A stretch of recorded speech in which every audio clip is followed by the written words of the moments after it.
गडचिरोली जिल्ह्यात नगर परिषदेमार्फत अतिक्रमण मोहीम जी आहे ते राबविण्यात येत आहे.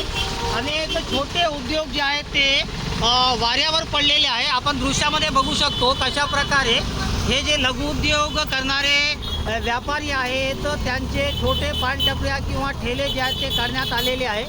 आणि गडचिरोली जिल्ह्यात मोठ्या उद्योग नसल्यामुळे गडचिरोली जिल्ह्यातील हजारो लोक जे आहेत ते फुटपाथवर आपला व्यवसाय करून उदरनिर्वाह करीत असतात.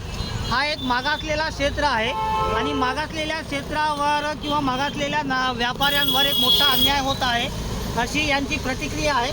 काही थोडा का आपण बघू शकतो की हे सर्व जे दृश्यामध्ये दिसत आहेत हे सर्व व्यापारी आहेत. दृश्यामध्ये दिसत आहेत ते सर्व व्यापारी आहेत. कोणता दुकान होता अतिक्रमण काढण्यात आला काय म्हणा?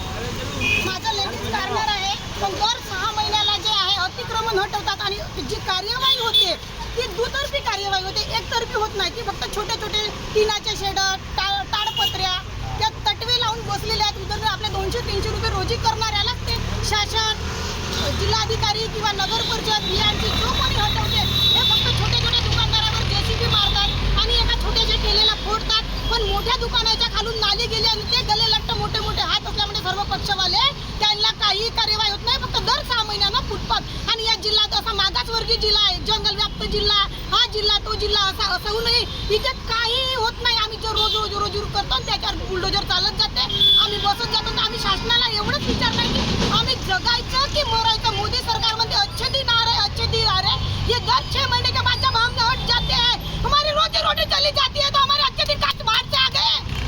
पण बघू शकतो एक मोठा राग यावेळी व्यापाऱ्यामध्ये आहे.